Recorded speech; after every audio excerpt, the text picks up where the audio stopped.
Bien, bueno, supongo que ahí ya comienza a grabarse, ¿cierto? Esto debería poner pantalla completa, que ustedes lo vean mejor. ¿Cómo era para pantalla completa? Esta es... Ahora sí. Ahí ven mejor, ¿verdad? Lo ven a toda la pantalla, ¿verdad? Es Sí, sí, decir, que profe. ustedes directamente me desaparecieron. Yo tengo solamente el Power. Así que cualquier consulta, cualquier duda, me hacen una señita, ¿sí? Bueno, comenzamos entonces la unidad temática número 1, que serían los principios básicos y definiciones de lo que sería la termodinámica técnica correspondiente a ingeniería electromecánica. ¿Qué veríamos? Veríamos todo lo que sería los conceptos básicos que, como les dije en la clase anterior, el libro base, lo textual que vamos a utilizar es el del Zengel, ¿no? De allí tengo unos libros complementarios que lo deje como bibliografía alternativa y que pueden ustedes leerlo fácilmente. Un libro muy lindo es el de termodinámica de Van Wylen, el de Work también. Bueno, todo libro de termodinámica con su conceptualización básica les puede llegar a servir.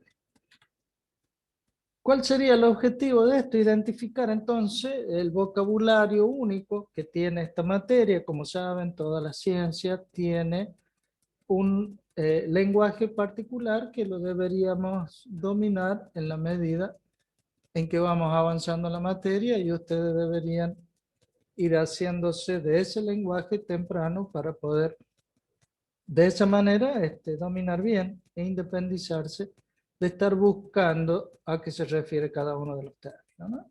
Ustedes saben que la termodinámica en sí es muy particular en ese sentido, porque vamos a tener que buscar unos conceptos en los cuales se basa y distingue distintos conceptos que traemos de la física, que sería calor, temperatura, a qué le llama cada uno de los valores de energía, exergía, en particular, ¿no? Entropía también, que son términos de la termodinámica por ahí muy abstractos, pero que nos sirven para ir conceptualizando y abriendo la mente y el conocimiento hacia la termodinámica.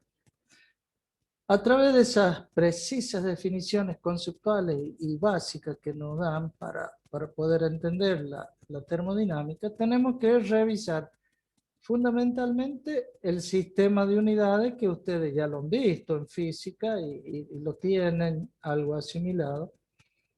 ¿Qué sería el sistema inglés? Son dos básicos, ¿no? El sistema internacional y el sistema inglés. Como ustedes saben, hay naciones que optan por los dos, pero aunque a partir de 1960 a la fecha se está tratando de unificar todo hacia el sistema inglés. Perdón, sistema internacional.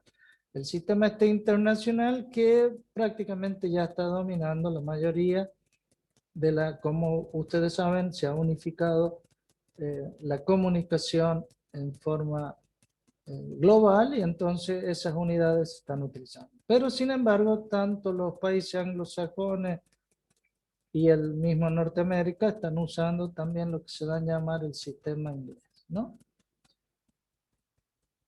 Ya vamos a ver en particular en qué se basa cada uno de los sistemas, tanto el internacional como el sistema inglés. Como objetivo también vamos a ver esos conceptos básicos de la termodinámica, tales como sistema, estado, postulado de estado, equilibrio, proceso, ciclo, lo que sería también el mismo sistema, los alrededores próximos, el universo. Todos son conceptos que vamos a utilizar en la medida que se vaya haciendo parte de nuestro conocimiento en la termodinámica. También veríamos la diferencia entre lo que serían los conceptos básicos del uso de la termodinámica, que es el de temperatura, su escala, presiones, presión absoluta, presión manométrica, el calor, qué es el calor, qué tipo de variable es el calor, cómo lo deberíamos de de manejar, conceptualizar y calcular, por supuesto, ¿no? ¿Me escuchan bien? ¿Está todo bien? Sí, profe, se escucha. Todo bien, Bien. profe. Sí, profe. Todo esto tendiente, como le estaba diciendo, para poder resolver los distintos ejercicios y problemas que le vamos a dar en el transcurso del año. Ahora vamos a ver cuál es la diferencia o en qué se basan los dos conceptos fundamentales, que es el de calor y el de temperatura, que vamos a terminar luego con la ley cero de la termodinámica, que es finalizando ya la unidad número 1.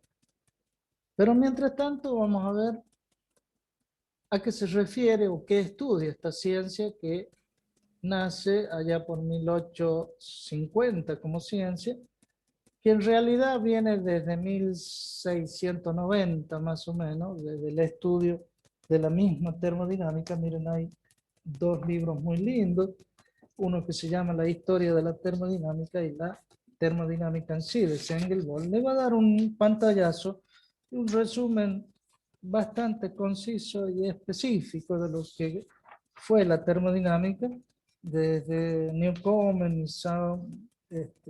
¿cómo se llama este hombre? Thomas Newcomen y Savery. Miren, de 1697, de 1712.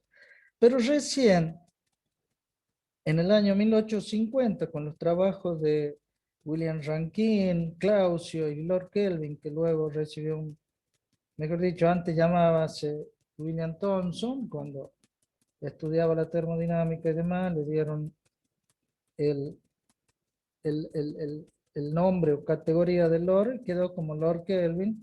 Como ustedes saben, los ingleses antes, el darle esa categoría de noble significaba como una beca de por vida para poder estudiar, en este caso la termodinámica, y se lo nombraba con la zona o región donde vivía. Es decir, como decir, Lord Kelvin es un lord de la ciudad, ¿verdad? Y en este caso, William Thomson, junto, como les dije, con Rankine, Clausius, estudiaron la termodinámica desde 1850, ¿no? Y se considera el nacimiento de la termodinámica con el libro que Lord Kelvin juntamente con Rankine publican allá por 1849, que lo termina de armar y publicar bien William Rankine en 1859, y de allí es que nace el primer texto y se considera de allí el nacimiento de la termodinámica. Pero ¿qué es en sí la termodinámica? Es una ciencia que estudia las relaciones, sería, o la ciencia que estudia la energía, o la relación entre calor y temperatura, o la ciencia que estudia los cambios, o la capacidad que puede tener ese sistema, esa masa, ese lugar en el cual estamos estudiando, para producir cambios a través de lo que sería el calor. Por eso termodinámica significa desde el griego termes, que es calor, y dynamics, fuerza, ¿no? Algunos dicen dynamic por el movimiento. Bueno, hay algunos libros que también le llaman movimiento del calor. En definitiva, sería la ciencia que estudia la energía, en definitiva. La energía que en este caso está expresada en términos de calor. Ahora pregunto, ¿qué es para ustedes la energía? Es un concepto que ustedes ya traen de la física 1.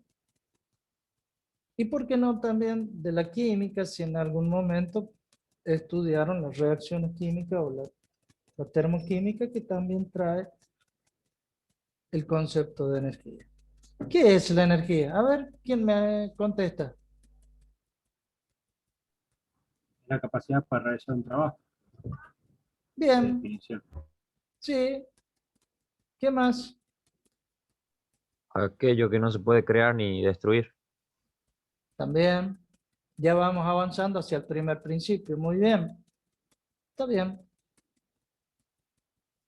¿Alguien más que nos tire una opinión? Miren, Yo tengo un libro que siempre se los leo y se llama La historia de la energía, un pequeño librito, ¿no? No es un libro de texto, pero sí habla de los principales autores en los cuales intervinieron para, desde la edad antigua, ¿no? Desde los griegos en adelante, hasta relativamente la modernidad, que esto creo que llega a la última parte hasta allá por el año 1970, hasta 1980 creo, que nos da una serie del porqué de la energía, cómo avanza la energía, las interpretaciones de Albert Einstein, lo que es la materia, todos los que, de Helmut, Prescott Joule, que fue muy importante para la termodinámica, y llega hasta, como les dije, a la época reciente, la modernidad, con el premio Nobel de un físico que es Feynman, y que nos da un muy buen relato que sería una alegoría. Ustedes saben lo que es una alegoría. Una alegoría es un relato, un cuento, algo dentro de lo que sería de carácter ficticio, ¿no? Pero que a su vez tiene algún sentido en cuanto a, metafóricamente hablando, en lo que tendría que compararse esa metáfora con lo que se quiere decir. Es decir, que yo lo digo a través de un cuento alegórico, es decir, parecido a, metafóricamente a, simbolizando lo que sería, en este caso, el concepto de energía. Resulta que en su libro, Feynman publica, y acá en esta historia de la energía lo transcribe, como para explicar allá por el año 1960, 65, creo que este autor se había ganado el premio Nobel en Física, y da este relato, esta alegoría, y dice, bueno, luego de venir el texto del libro con su capítulo, ¿no? Yo le extraigo lo más importante. Dice, sea un niño que posee, relata lo que sucede en este cuento entre una madre y un niño, ¿no? Su niño no bebé, sino un niño a edad de jugar. Dice, sea un niño que posee 28 cubos idénticos e indestructibles. Imaginemos a su abnegada madre entrando cada noche en su habitación para acomodar los cubos con que el niño ha jugado durante el día. Al hacerlo, la mujer cuenta intuitivamente para guardarlo a los cubos. En poca noche y casi sin darse cuenta, deja establecida una ley fenomenal. Primera ley que saca la mamá. El número de cubos es constante en el tiempo. Todas las noches tenía que acomodar la misma cantidad de cubos. Cada noche la mujer comprueba la rigurosa exactitud de su ley. Siempre cuenta 28 cubos. Un día, sin embargo, la mujer constata que los cubos son 26. 2 minutos después, ve que hay 2 cubos en el jardín. Deduce que el niño lo ha lanzado a través de la ventana. La mujer reformula la ley de una manera más precisa. Si todas las ventanas están cerradas, el número de cubos es constante en el tiempo. Una tarde ocurren nuevas desapariciones. Las ventanas están cerradas. El niño, que ya notó el interés de la madre por los cubos, protege celosamente una caja de madera y que se rehúsa a abrir.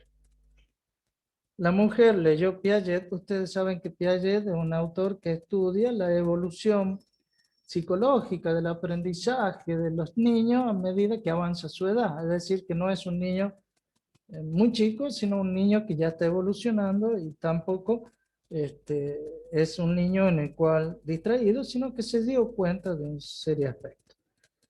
Que en este caso la mamá, el interés de la mamá por los cubos. Entonces dice, la mujer leyó a Piaget y no quiere obligar a su hijo a que lo abra.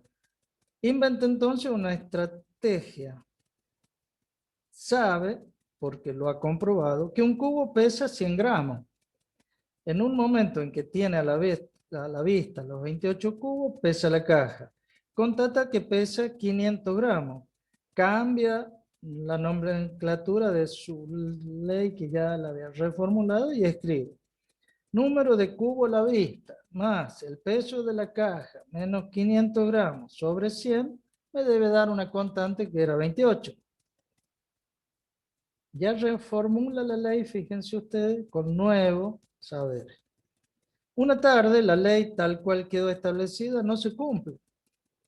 La mujer sospecha que el niño sumergió algunos cubos en el agua sucia de la bañera, pero no puede comprobarlo directamente, mitad por la suciedad, mitad por la oposición del niño. En una inspección improvisada, la mujer verifica que el nivel del agua en la bañera aumentó algunos centímetros. Agregando un término a su fórmula, puede saber cuántos son los cubos hundidos, anegados o escondidos. Como el nivel inicial del agua en la bañera es de 30 centímetros y cada cubo arrojado al agua eleva el nivel de medio centímetro, la mujer también había leído Arquímedes.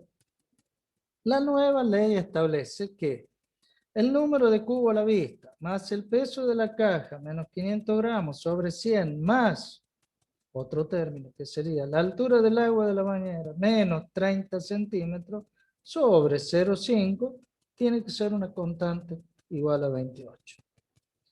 Con el progresivo aumento de complejidad de su universo, el ingenio de la mujer podrá encontrar toda una serie de términos que representen de manera de calcular la cantidad de cubos que se encuentran en lugares a los que por distintas razones, oposición de su hijo, la suciedad del agua, etc., es incapaz de ir a inspeccionar directamente. En conclusión, lo que la mujer va haciendo es encontrar una fórmula cada vez más compleja para expresar una cantidad que debe ser calculada algebraicamente, pero que es siempre la misma, esa constante que es igual a 28. Volvamos al concepto de energía con esta alegoría. ¿Qué me pueden decir ahora de energía? ¿Es la capacidad que tiene un cuerpo de realizar trabajo solamente?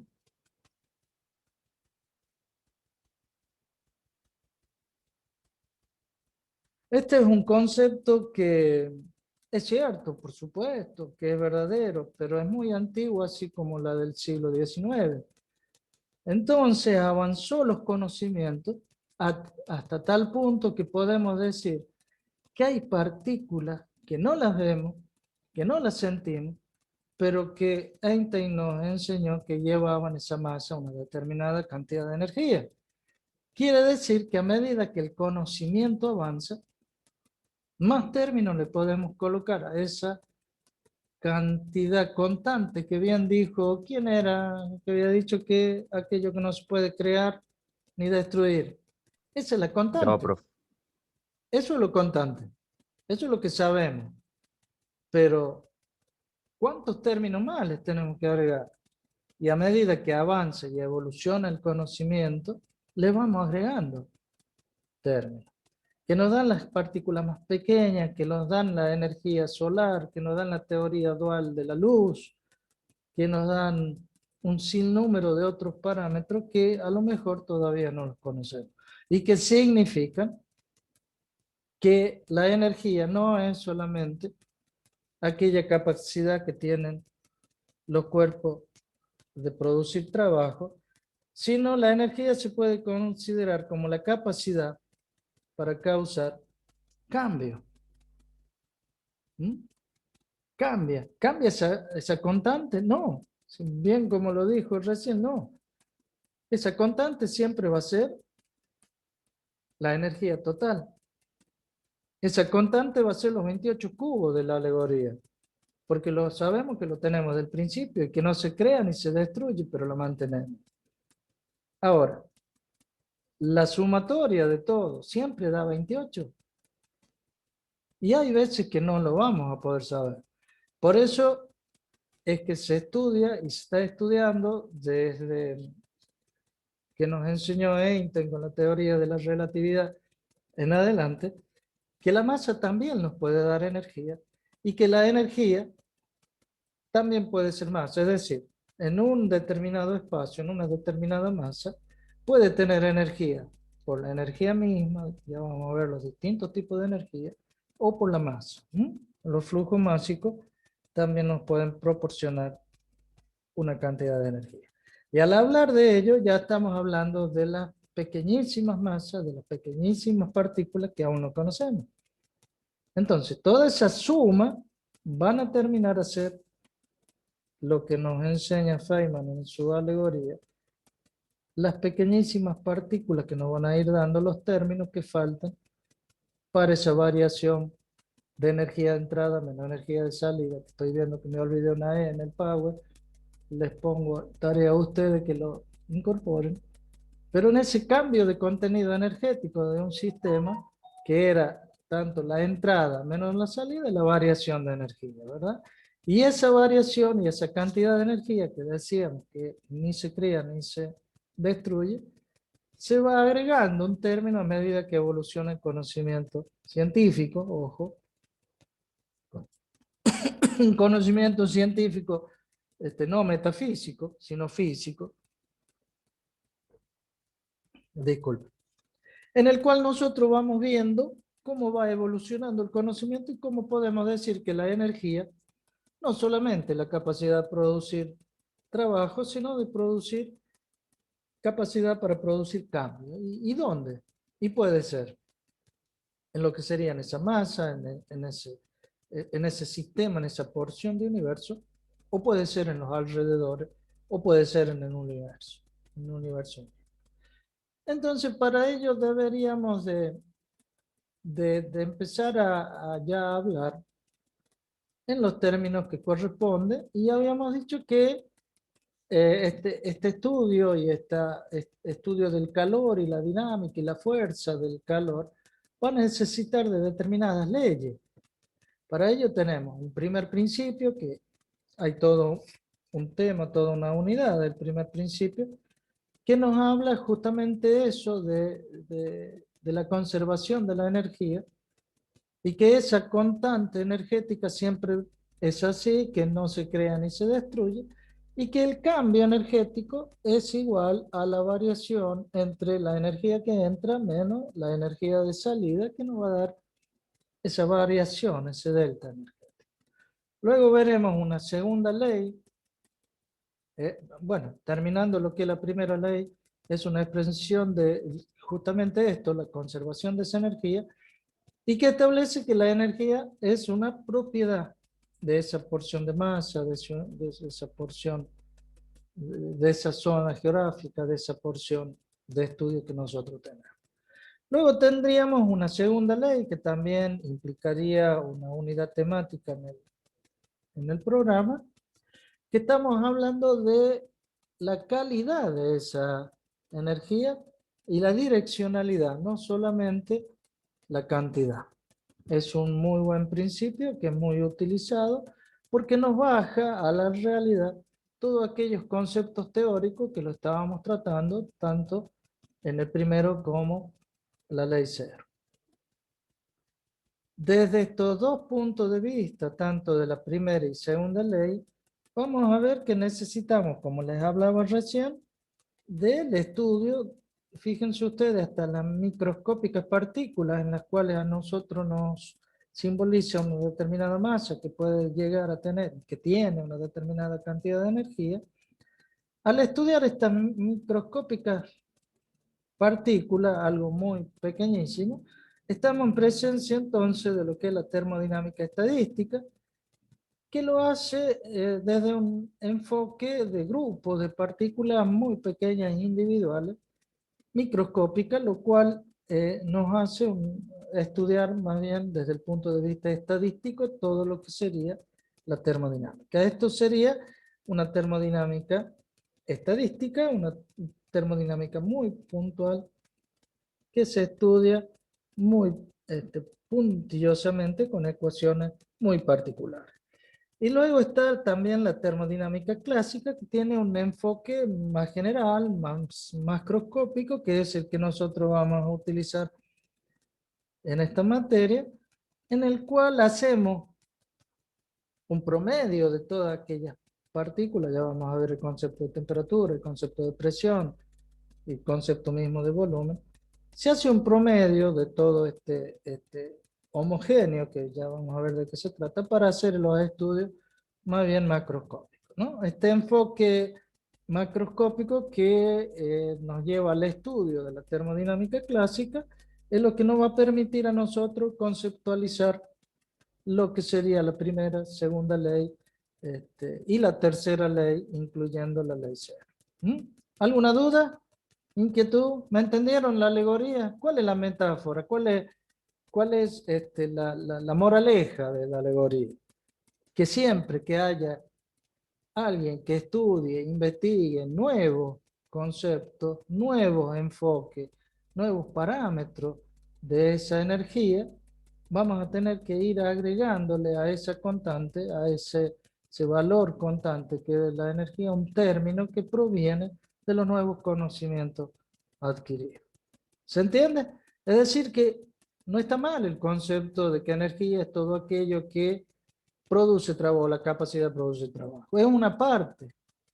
Todo lo demás viene con el conocimiento que nos va a dar la idea de que energía es todo aquello que causa un desequilibrio. ¿Mm? En el lugar en donde estamos estudiando, la porción de universo, en la porción de espacio, en la porción de masa, en ese sistema, que es la verdadera nominación de ellos, para producir un desequilibrio. ¿Entre quién? Entre este sistema y el medio o el universo que lo contiene. Bien. ¿Alguna duda? ¿Sigo? Sigo, ¿eh? Bueno.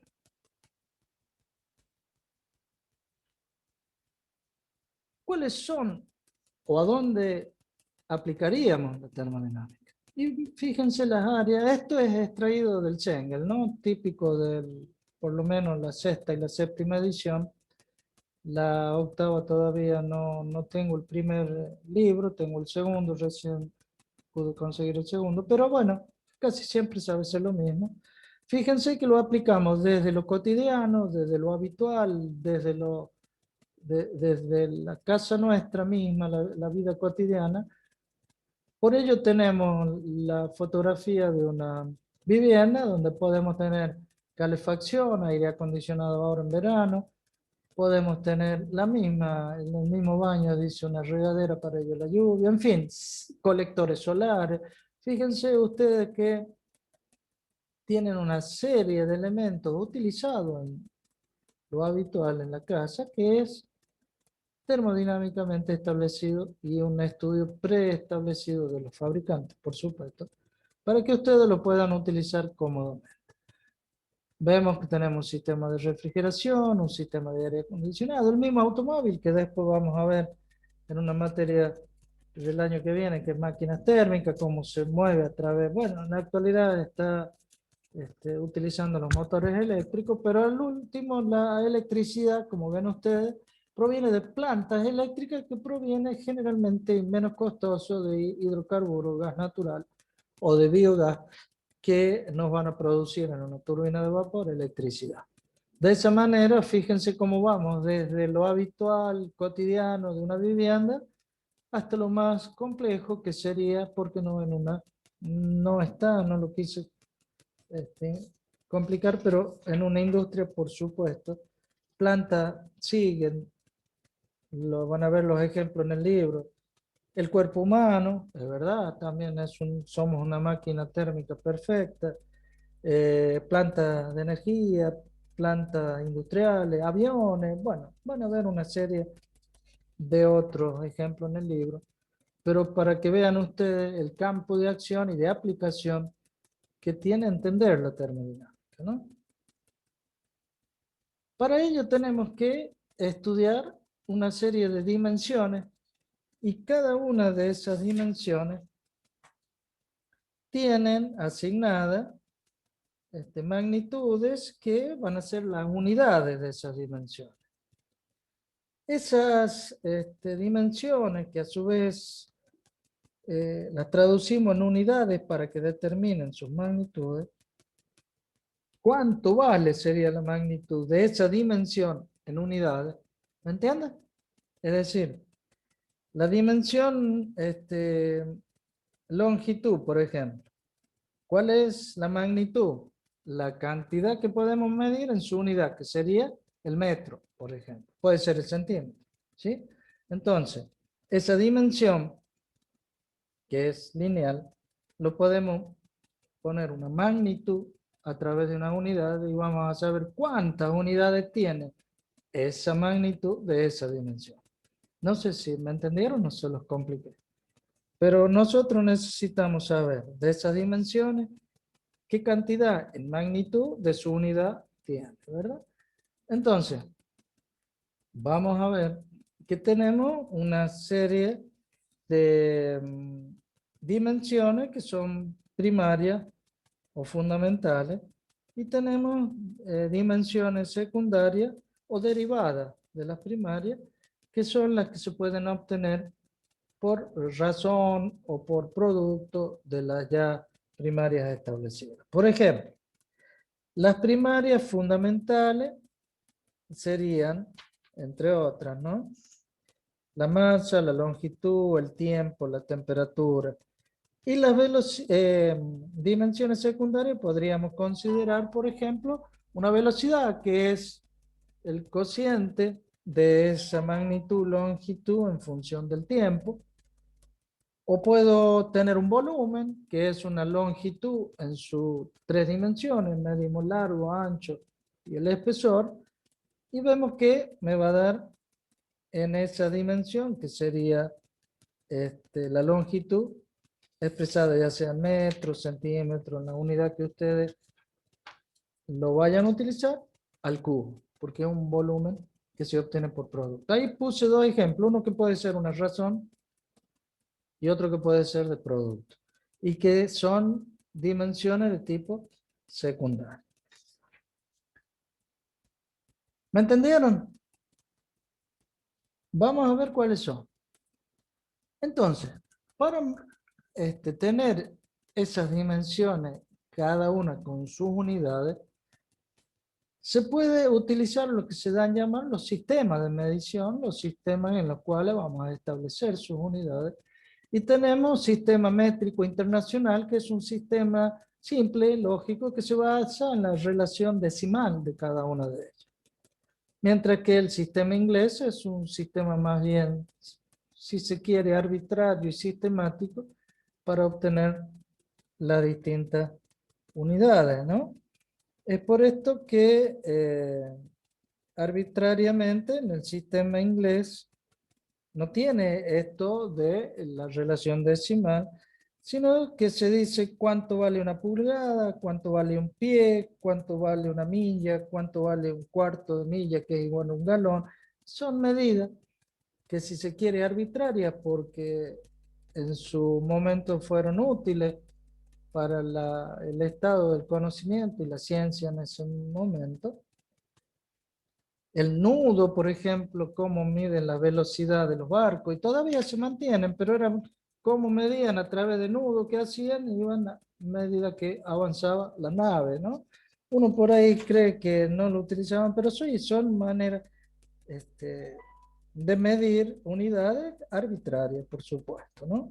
Porque una milla tiene 5.280 pies, y bueno, porque medía más o menos la distancia de un pie normal de ese entonces, y luego se estableció cuánto tiene un pie, y así sucesivamente, ¿ya? Un pie creo que tiene 30,5 centímetros, entonces eran como 30 centímetros, entonces 5.280 por 0,30 estaríamos expresándolo en metros. Pero bueno, el sistema inglés es más bien arbitrario desde el punto de vista de cómo estos países fueron utilizando esa convención que hicieron, ¿no? Entre ellos, por supuesto, en ese entonces el ejemplo que le puse de los navegantes, pero en la medida en que esto fue avanzando, que el conocimiento fue evolucionando, que las comunicaciones, esto que nosotros estamos haciéndolo ahora, lo podemos hacer fácilmente con alguien que está muy lejos de nosotros, fue llevando a que nos tendríamos que desarrollar un sistema de unidades de tipo universal que sea adoptado por todo el mundo. Es por eso que en 1790 la Asamblea Nacional Francesa encargó a que en Francia, justamente, se establezca un sistema. Y este sistema fue llamado el Sistema Internacional y se realizó una convención de varios países en el cual se fue tomando una cantidad de energías que son de tipo fundamentales y que estaban y que están actualmente todavía en función de lo que serían los múltiplos y submúltiplos de tipos decimales. Este sistema internacional, perdón, me dormí, les paso. Justamente esto es lo que yo le estaba, me queda en la transparencia, pero fíjense, le estoy poniendo los ejemplos de las distintas unidades en esta transparencia, en esta pantalla, como una libra vale tanta, fíjense, una caloría, es decir, cada uno estaba en función de lo que podía llegar a utilizar. En cambio, el sistema internacional, al sistema inglés, está la diferencia esto que nosotros le podíamos poner desde el punto de vista sistemático y con múltiplo y submúltiplo decimal. En cambio, el inglés tenía más bien un punto de vista arbitrario, que era tomado cada uno en su momento. Como les decía, se tomó en una conferencia general de peso y medida en Francia, que se reúne desde entonces, 1960, creo que eran las primeras reuniones, y se empezó a establecer, cada 6 años se renueva, como les dije, los pesos y medidas fundamentales para este sistema. Y nacen así 7 unidades fundamentales, no sé si estaban ahí,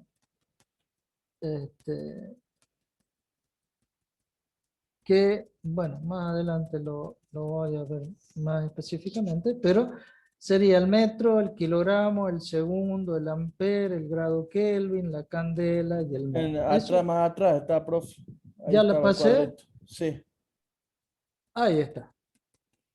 Estos serían las unidades, las dimensiones. Fíjense, la dimensión es lo que quiero medir, la unidad es con qué lo mido y la magnitud es cuántas unidades tiene esa dimensión. En magnitud, ¿cuánto tiene? Fíjense que la longitud está en metros para el sistema internacional, la masa en kilogramos, el tiempo en segundos, la temperatura en Kelvin, la corriente en ampere, la cantidad luminosa en candela y la cantidad de materia en mol, ¿verdad? Y van a ver abajo los distintos múltiplos y los prefijos que cada uno implica en su medida, tanto por arriba de la unidad como por debajo, ¿no? Es decir, tanto cero a la derecha como tanto cero a la izquierda. Así nace petra, tera, giga, mega, kilo, hecta, deca, todo como nosotros lo sabemos utilizar en la actualidad, ¿verdad? El décil, centil, mil, el micro, el nano, y hasta ahí no me llegamos porque ya sería muy, muy pequeñísimo para el estudio de la termodinámica clásica, si no entraríamos ya en lo que sería la termodinámica estadística. Para alivio de ustedes decidimos en la cátedra utilizar solamente el sistema internacional, a pesar de que, bueno, en el mundo se utiliza los dos, pero en el primer intento, para que no se compliquen en los ejercicios, vamos a ver si se puede utilizar el sistema internacional. Ya dominándolo bien ustedes, podríamos llegar a avanzar hacia el sistema inglés, ¿sí? ¿Alguna duda? ¿Me entendieron? Acá hay distintos ejemplos. Por ejemplo, la fuerza se mide en este sistema como el producto de la masa por la aceleración, que es igual a 1 kilo, que le imprime a una masa, justamente 1 kilogramo de masa, una aceleración de 1 metro por segundo, y se llama Newton, ¿verdad? En el sistema inglés también podemos ver que el trabajo libra por pie sobre segundo cuadrado. ¿Se dan cuenta? Es 32.174 libras por pie, en este caso sería la longitud del pie por segundo cuadrado. Profe, ¿Sí? ahí en el cuadrito celeste, ¿qué es ese que dice un BTU igual a 1,055 kilojoules? Bueno, el trabajo se puede medir como una fuerza por distancia, ¿verdad? Entonces, un joule se conceptualiza o se define como el producto de un newton por un metro. Y luego puedo decir que una caloría, que en el sistema métrico es la cantidad de energía necesaria para elevar un grado centígrado a la temperatura de un gramo de 14,5 grados Celsius, es una caloría. Y es igual a 4,1868 joules. Bien, es en el sistema internacional. En el BTU, un BTU es la unidad de calor, British Thermal Unity, por eso es BTU. Nosotros en el sistema internacional lo llamamos caloría, que es la cantidad de calor. Los ingleses es para llevar una libra de 32 y pico, creo que era grados Fahrenheit, 1 grado. Haciendo la conversión vas a tener que es igual a 1,0551 kilojoules. Eso significa. ¿Cómo es la relación, la forma de convertir, la forma de relacionar el sistema métrico con el sistema inglés? Quiere decir que toda conversión de energía siempre es adimensional, porque fíjense, no sé si ven ustedes el puntero del mouse, ¿lo ven? Esta sería la fracción que yo necesito para convertir 1 kilogramo por metro sobre segundo es un newton. Y yo quiero convertirlo en unidades inglesas. Fíjense que este adimensional lo llevo a convertir para transformarlo en unidades inglesas.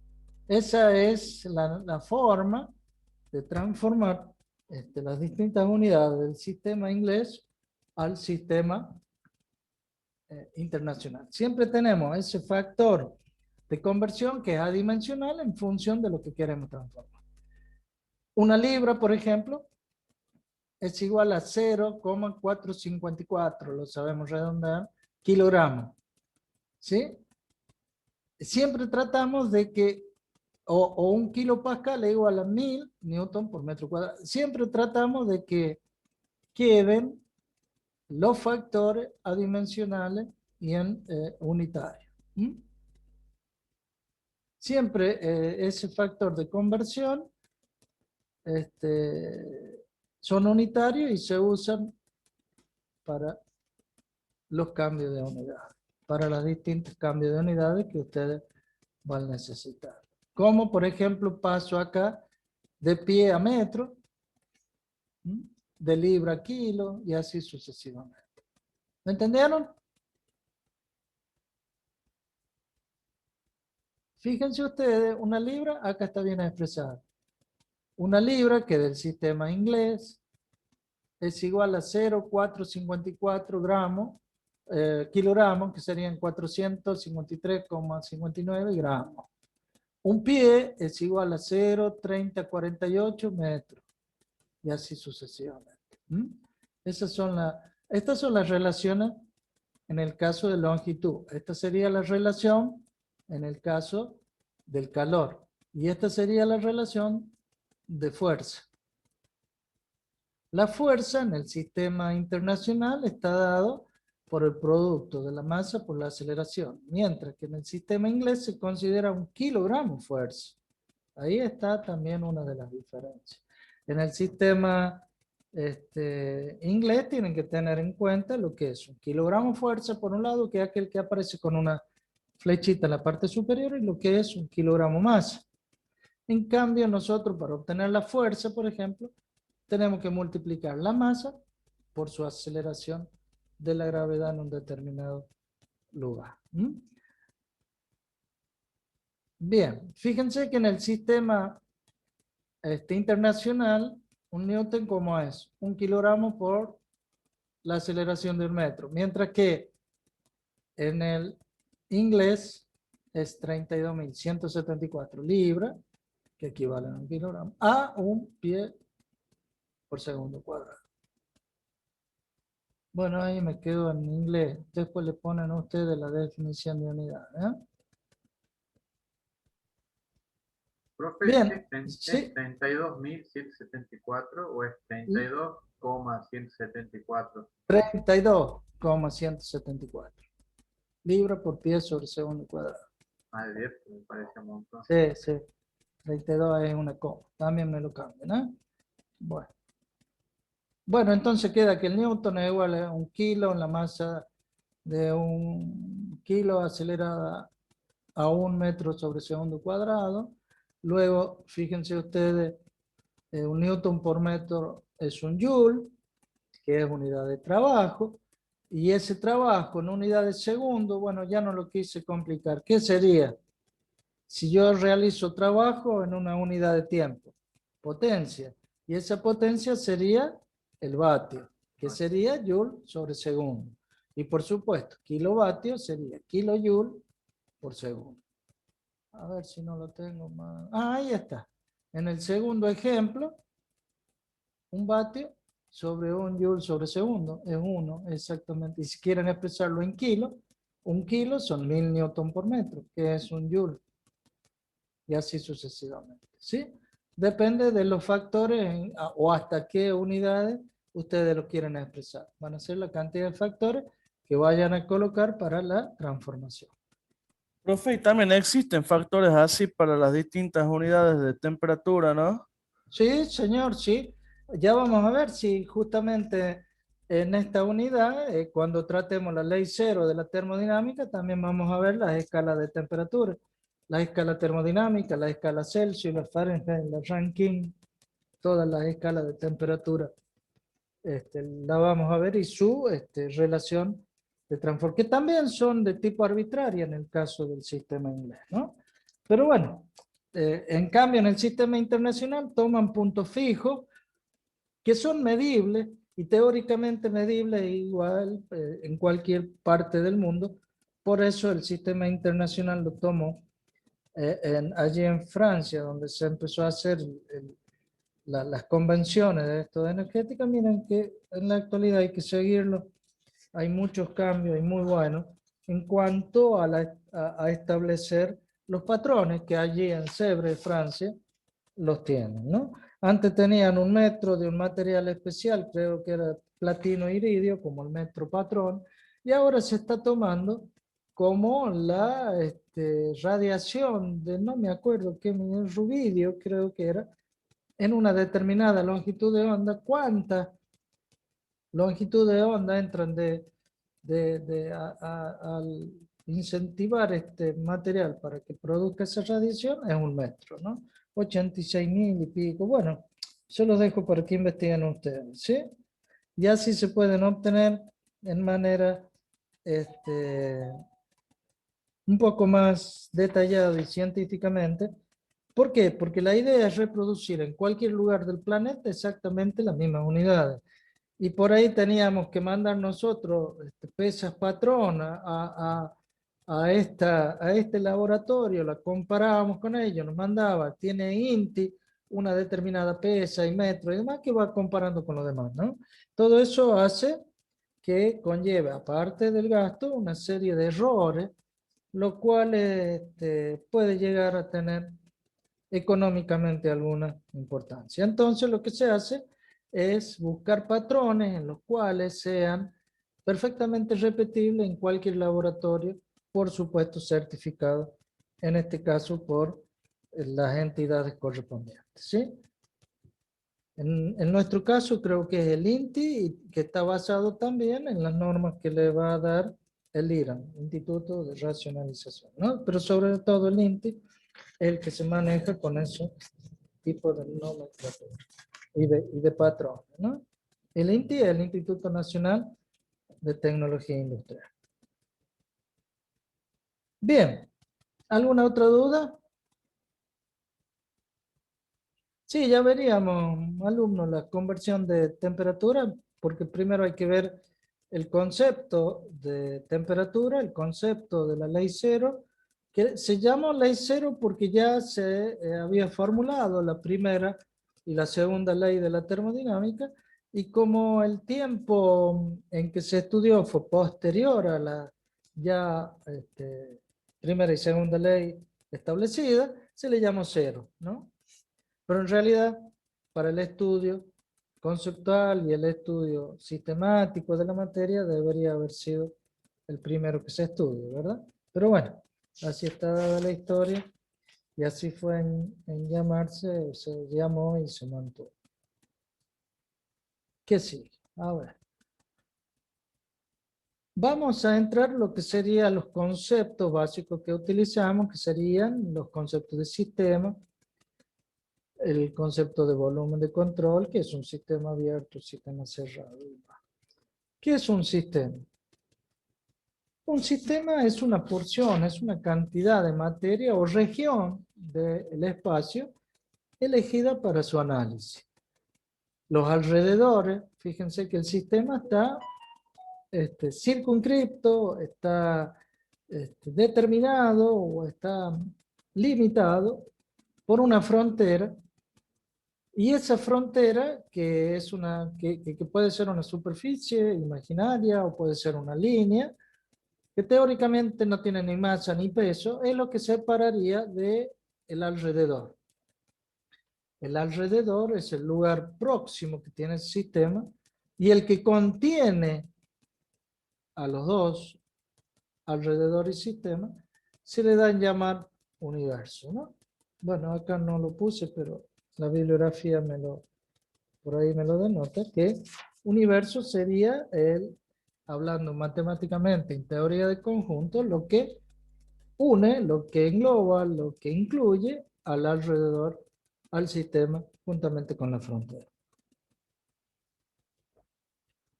La frontera es como para delimitar imaginariamente. En algunos casos la frontera es real, ¿no? Ya vamos a ver algunos ejemplos. Pero puede ser imaginaria, esa frontera puede ser móvil o puede ser fija. Es por ello que, en función de ello, de esta frontera y de lo que delimita, podemos ver que existen sistemas de tipo cerrado y sistemas de tipo abierto. Los sistemas cerrados es aquello que están, como lo ven en el ejemplo, delimitado por, en este caso, un cilindro que va a encerrar a una determinada cantidad de masa, ¿sí? Por lo tanto, en este caso, lo que se mantiene constante y fija es la masa. Y no hay un paso a través de su frontera. A pesar de que, por ejemplo, como está visto en el cilindro émbolo, una de las partes, una de las superficies de este sistema puede ser móvil. Pero fíjense ustedes que la masa permanece constante, ¿sí? Puede variar por temperatura su volumen, pero la masa permanece constante. Este sería un sistema, un ejemplo de sistema cerrado. Los sistemas abiertos son aquellos que se mantiene un determinado volumen de control, una zona específica que me va a determinar un volumen, y es una región perfectamente seleccionada y apropiadamente elegida en el espacio para su estudio. Y engloba tanto a los mecanismos como al flujo de masa, como tales, ejemplo, turbinas, compresores, toberas, en los cuales, si bien es cierto, tiene una porción fija, que es lo que delimita una tubería, por ejemplo, pero va a tener dos, por lo menos, superficie imaginaria, que es la frontera de ingreso como la frontera de egreso. En ellos se toma como constante lo que sería el volumen que se hace para su estudio, y que se va a delimitar, fíjense ustedes, con línea de punto para saber cuál es la frontera de estudio. En el sistema cerrado, prácticamente tengo delimitado y no hace falta línea de punto. Pero en aquellos sistemas abiertos, tenemos también el ejemplo del cilindro con un pistón, pero en este caso tiene un ingreso, fíjense. Cuando ya tiene un ingreso, ya estamos haciéndolo un sistema de tipo abierto, por lo tanto estamos hablando de un volumen de control. En ese volumen de control tenemos una frontera fija y lógicamente para que produzca ese ingreso y ese egreso de masa, un volumen móvil, una superficie móvil, ¿sí? Entonces la masa en este caso ya no es lo que se mantiene constante, sino lo que en un sistema abierto se mantiene constante es lo que se da a llamar el volumen de control, que sería nada más ni nada menos que el volumen en el cual nosotros estamos estudiando, ¿sí? Bien, esos sistemas pueden estar bien delimitados o pueden estar bien determinados por unas características. Esas características son las propiedades del sistema. Las propiedades del sistema, por ejemplo, puede ser la presión, la temperatura, el volumen, la masa, y esas propiedades pueden ser a su vez intensivas o extensivas. Es decir, que ese sistema, esa fracción de espacio, esa fracción de masa del universo, lo podemos caracterizar por determinadas propiedades. Y esas propiedades son las que nos van a determinar en qué estado está el sistema. Y puede estar determinado por características propias, innatas, que se pueden medir como la presión, temperatura, volumen, masa, y a su vez pueden ser intensivas, como le dije, y extensivas. Las propiedades intensivas, fíjense ustedes, son propiedades, o mejor dicho, que van a estar determinadas por aquellas características independientes de la masa. Las propiedades intensivas están relacionadas con variables independientes de la masa. Esa palabrita independiente es muy importante porque ustedes dicen, ¿independiente de quién? De la masa. No depende de la masa. Tales como la temperatura, la presión, la densidad. Ahora, aquellas propiedades extensivas que no son independientes, sino que dependen del tamaño, la extensión y por ende también de la masa, son las propiedades extensivas. Como por ejemplo, ¿cuál puede ser? A ver, ya que tienen ahí la transparencia. El volumen, fíjense. El volumen total, porque también tenemos el volumen específico, ¿no? El volumen total. Justamente se dan llamar propiedades específicas esto, que son aquellas propiedades extensivas que las podemos expresar por cada unidad de su característica. En este caso, que puede ser por cada unidad de masa, por ejemplo, es el volumen específico. Son los metros cúbicos por cada kilo. En cambio, el volumen total es una propiedad extensiva que va a depender de la extensión.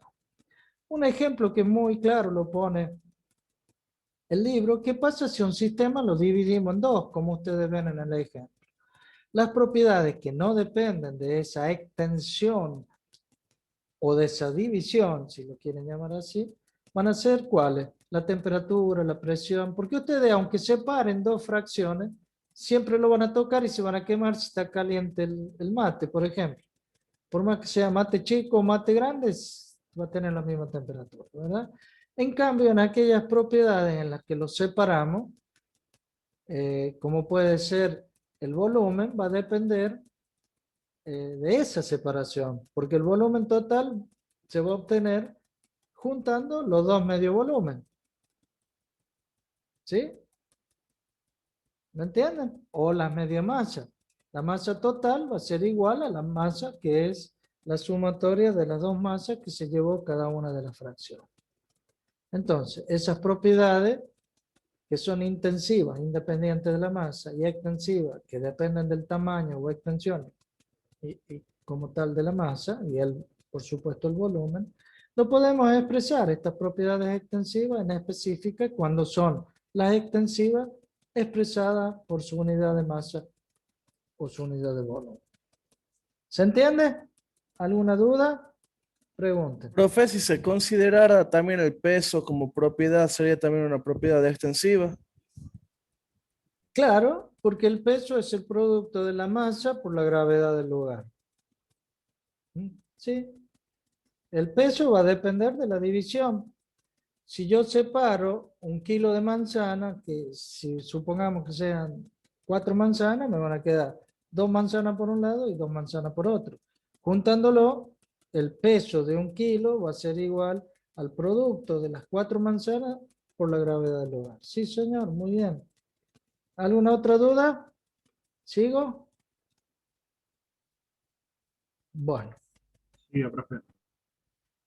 vamos al concepto de continuo. Ustedes saben que es muy oportuno y conveniente tomar en cuenta esa naturaleza atómica que tienen las distintas sustancias y que varían en su espacio de acuerdo al movimiento browniano que tienen las moléculas dentro de un determinado espacio y que por supuesto van a variar. Vamos a ver el concepto de temperatura, vamos a ver el concepto de presión. Pero nosotros para hacer el estudio de esta termodinámica clásica, esta termodinámica macroscópica, vamos a tomar como si fuese un promedio de todo esto y se le da a llamar el continuo, que no es otra cosa que una materia homogénea, sin ningún hueco ni intersticio entre ellos, considerándose así una determinada longitud, como el hueco, de un tamaño medio entre las partículas. Ahora, si nosotros hacemos el estudio cada vez más pequeño y consideramos el espacio menor, del sistema menor que el espacio entre partículas, ahí ya cambia. Ahí ya no sería un continuo, sino tendríamos que estudiar a través de la termodinámica estadística. ¿Se entiende? Es decir, cada 2 moléculas siempre va a haber un espacio mínimo entre ellas. Y si nosotros estudiamos un sistema que es muy grande comparado con ese espacio entre moléculas, lo consideramos constante y le llamamos continuo. Y hacemos un estudio homogéneo de esa naturaleza, de esa materia, de forma continua. Esta es la idea del continuo, del homogéneo, para poder idealizar y estudiar los distintos sistemas en la termodinámica clásica, ¿sí? Para no entrar en lo estadístico, en la partícula, en lo tan pequeñísimo, que sería más bien el estudio de la termodinámica estadística. ¿Hasta qué hora tenemos, chicos? Avísenme, porque yo me embalo y me voy, ¿eh? 6:30, profe. Tenemos tiempo, ¿verdad? 13 minutos. Bien, también tenemos el concepto de densidad y densidad relativa. Densidad, como por definición sabemos que es el cociente entre masa con respecto a su volumen, es decir, kilo por metro cúbico, pero siempre que podemos referir a una sustancia en particular se le llama relativa.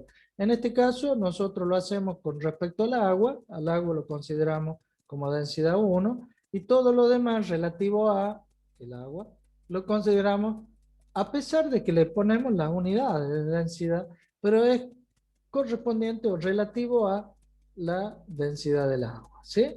Por eso podemos decir que el agua tiene 1, la sangre tiene 1.05, quiere decir que es más pesado que el agua de mar es más pesada que el agua pura. Fíjense la gasolina o la nafta es 0,7, quiere decir que flotaría. Todo aquello que tienen una densidad menor que la del agua serían que flotan, y todo aquello que tiene mayor precipita. Por eso es importante el concepto de densidad relativa, ¿sí? Sabemos también que, como tú hablabas muy bien recién, el peso es igual al producto también de la masa por la gravedad, y como el peso específico lo expreso en función del volumen, como el peso sobre el volumen, ese peso específico también lo puedo expresar como la densidad con respecto a la gravedad del lugar, ¿sí?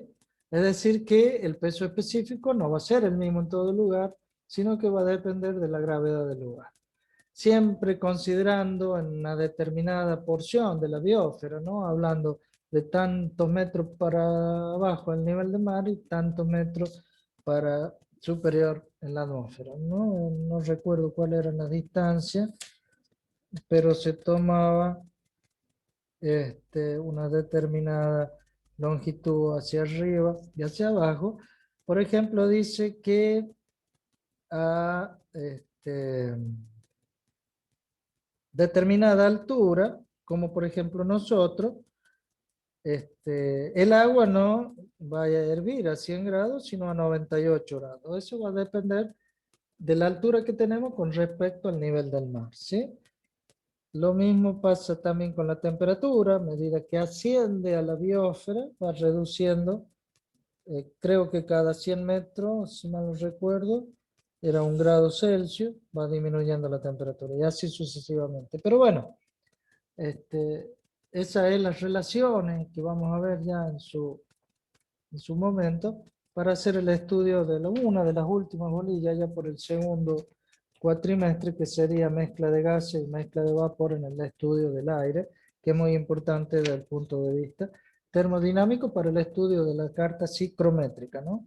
Ojo, psicométrico, no confunda con psicométrico. Psicométrico es un estudio psicológico.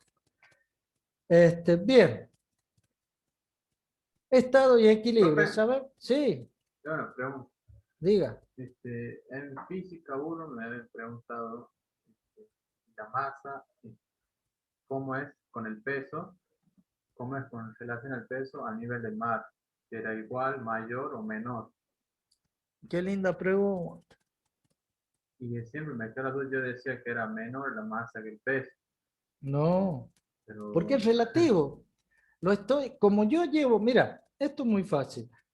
Tú tienes un sistema que no sabes con qué referenciar. Entonces dijeron, no, muchachos, pongamos un eje de referencia porque nos vamos a volver locos, justamente como vos dices, ¿a dónde estoy? Entonces lo han tomado al nivel del mar, en condiciones normales de presión y temperatura, que se llama, que es a una atmósfera, a 25 grados y a nivel del mar. ¿Qué significa? Que en esa zona, al nivel del mar, pusieron la línea cero. Si esa es la línea cero, todo lo de arriba, ¿qué va a pasar? La masa de aire que cae sobre esa superficie va a tener su peso, ¿sí? Y le va a hacer fuerza a la burbujita para que no evapore. Pero si yo subo la montaña, tengo una serie de masa de aire que no le va a hacer fuerza a la burbujita, va a saltar antes. ¿Cuánto antes? A los 98 grados. Entonces, la masa va a ser lo mismo. Si la gravedad del lugar varía, el peso te va a variar. Vos vas a pesar lo mismo acá en la Tierra, para ponerte un ejemplo absurdo, que en la Luna. si no, ¿Por qué? son distintas gravedades. Y bueno, la referencia de la masa es lo mismo. Es decir, la masa permanece constante. Vos vas a tener siempre tu masa, ¿cierto? ¿Cuánto vale la masa en la referencia que te han puesto? Al nivel del mar. Supongamos que Igual sea. al peso, dice usted. Claro, bien. Vamos arriba, a la luna si tú quieres. Tu masa, ¿cuánto va a valer? ¿Vas a volverte más flaco si te vas a la luna? Bueno, si dejas de comer, sí. Pero supongamos que no. Supongamos que te llevan espontáneamente. Te llevan a la luna. Vas a tener la La misma masa es masa. constante. La masa es constante. ¿Y el peso? Claro, eso varía el peso. Con la gravedad del lugar. No la masa. Ahora, esa misma masa, tú te vas al fondo del mar. ¿Va a ser la misma masa? Sí, Sí. ¿Y el peso?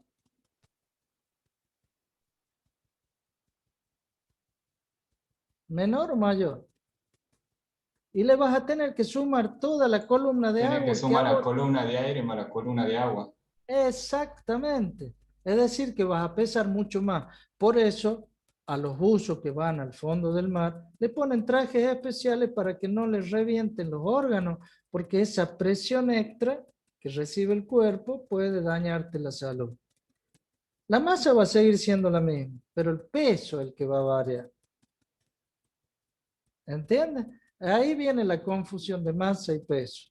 No sé si te confundí o te hice entender mejor. Pero a nivel del mar, el peso se estandarizó, ¿cierto? Es igual a M, masa constante, por G que varía. Si tú te vas para arriba o para abajo, la masa permanece constante. Pero al variar la gravedad del lugar, por supuesto que la gravedad debajo del nivel del mar, tienes que sumar. Todo el peso del aire, como tú dices, va a ser mucho mayor. Entonces, el peso que tú vas a tener va a ser mucho mayor. ¿Mm? Por eso, Así es, profe. el kilo de una atmósfera que tiene en kilo por centímetro cuadrado en el mar, tiene que sumarle, si tienes, por ejemplo, un buzo, todo el peso del agua más una atmósfera del aire que puede llegar a soportar hasta abajo. Ese determinado, eso sería el peso en una determinada área, ¿sí? En este caso hicimos el ejemplo para un centímetro cuadrado. Volvamos a lo que te preguntaron. ¿Qué te habían preguntado? ¿Cómo era la masa con respecto al peso a nivel del mar? Si era mayor, igual o menor. ¿Qué quién? La masa y el peso. ¿Son iguales? Y por lo que me acaba de decir que está a nivel cero, sí. Claro, porque tenés esa gravedad de la Tierra que vale 9,81. ¿Entiendes? Si Sí, quieres sí, verlo profe. matemáticamente, despeja y va a ver cuánto vale la gravedad y el peso y te van a dar que son iguales.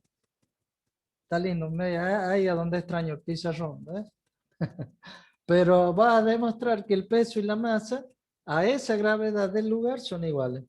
Pero si te varía la gravedad del lugar, cambió el peso con respecto a la masa. Tu masa va a seguir siendo la misma, pero el peso no. El peso va a depender del peso de aire que tengas por sobre en este ejemplo tuyo, de tu cuerpo, o sobre la burbuja de aire que está por estallar al hervir el agua. Cuando hierve el agua, lo hace a 100 grados porque tiene la presión a nivel de condiciones normales de presión y temperatura, una determinada fuercita que le está oponiendo que salga. Cuando yo le aumento la temperatura, ¡pum!, rompe el hervor y sale la burbuja. Pero ¿qué pasa? Si esa columna de aire yo le resto la masa que subo, porque si yo subo, por ejemplo, nosotros, como les digo, creo que estamos a 300 y pico de metros del nivel del mar. Son 300 metros de aire, fíjense ustedes. Si yo le resto esa masa de aire, hago hervir el agua ahora aquí, van a notar que no hierve a 100 grados, hierve a 98. ¿Por qué? Porque la energía que tuvo la burbujita para salir es mucho mayor a menos temperatura que la que necesitaría con más peso de aire. ¿Se entienden los dos ejemplos? Tanto del peso como de la temperatura, o de la presión y de la temperatura. Son muy importantes para ir entendiendo los conceptos fundamentales que luego manejaríamos en la teoría de los gases ideales. ¿Sí? ¿Se Sí, entendió? profe, de 10. Sí, Sí, sí. profe. Bien, vamos al estado. Estado entonces era las características que lo podían proporcionar unas determinadas unidades que yo podía, o características que podía medir, tanto la presión, temperatura, volumen de ese sistema. Pero ¿qué pasa? Ese sistema puede estar en equilibrio o puede no estar en equilibrio. Cuando se rompe ese equilibrio, se dice que ese sistema tuvo una alteración. Para producir esa alteración, para producir ese desequilibrio, necesita de 4, por lo menos 3 fundamentales. Tenemos fuerza desde el punto de vista térmico, que es la temperatura, la variación de temperatura, la que nos va a dar la importancia que tiene este desequilibrio. Entonces decimos que hay un desequilibrio térmico o un equilibrio térmico. Luego, si ese desequilibrio se produce por una fuerza en una determinada área, que sería una presión, estamos en presencia de un desequilibrio de tipo mecánico, lo cual necesitaría o una fuerza en oposición en esa misma unidad que la contrarreste, o se va a expandir hasta que se equilibre solo, a través de una fuerza que se le da a ese sistema en una unidad de área, que es la presión. Estamos en desequilibrio mecánico. Otro desequilibrio es el desequilibrio químico, que se dan por las distintas reacciones que se dan en el tiempo para producir otro tipo de condiciones de otra sustancia. Por lo tanto, reaccionó químicamente y produjo un desequilibrio desde el punto de vista químico. ¿Por qué? Porque es otra sustancia, ¿verdad? Hay una reacción química de por medio. Entonces, la termodinámica toma el equilibrio de este sistema y le llama equilibrio termodinámico si se encuentra en equilibrio térmico, mecánico y químico. Y cuando hablamos de un homogéneo de una sola fase, también debemos hablar del equilibrio de fase, que cuando la masa de cada fase alcanza un nivel de equilibrio entre sí. Eso lo vamos a ver cuando veamos la curva que tenemos la fase de líquido saturado y de vapor saturado. Vamos a retomar este concepto de equilibrio de fase y vamos a ver cuando, por ejemplo, el aire, que tiene masa de aire y masa de humedad, está en equilibrio bifásico, a pesar de que se toma como un continuo homogéneo. El agua puede estar en equilibrio entre la fase líquida y la fase gaseosa, que no deja de ser la misma agua, pero tiene un equilibrio de fase, ¿verdad? A pesar de que son dos fases en distintas formas, una líquida y otra gaseosa. Por lo tanto, la masa de cada fase alcanza un nivel de equilibrio y permanecen allí. ¿Me entendieron? Sobre todo el equilibrio de la fase. Es cuando la fase se encuentra el equilibrio, cuando la masa de cada fase alcanzan el nivel de equilibrio y permanecen allí. Vamos a tener las curvas del líquido saturado y las curvas de vapor saturado cuando coexisten las dos fases y se mantienen allí, ¿no? Ese es un equilibrio de fase. Por último, veríamos lo que hasta el día de hoy me parece llegar, y ya me superé, el postulado de estado.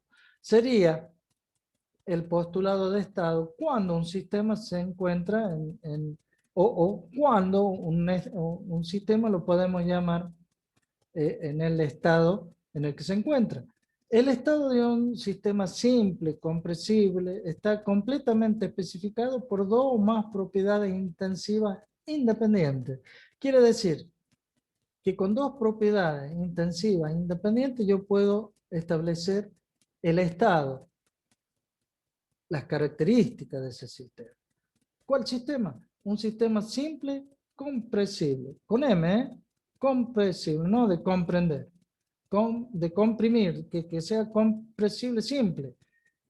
Simple porque puede variar fuera de otros efectos eléctricos, magnéticos, gravitacionales, movimiento. Movimiento sería la cantidad de movimiento y tensión superficial. Entonces, cuando yo a ese estado lo puedo caracterizar por dos propiedades independientes simples, estoy en presencia de lo que se da en llamar el postulado de estado. Bueno, chicos, ya me superé el tiempo, pero resumiendo, vimos lo que sería la bolilla unidad temática número 1, sistema cerrado, abierto, propiedades de un sistema o características de un sistema, estado y equilibrio. Equilibrio es aquel punto en el que todo estado está. Vamos a ver en la clase que viene. Pero el camino sucesivo de puntos de equilibrio me van a dar un cambio de estado, me van a dar un proceso.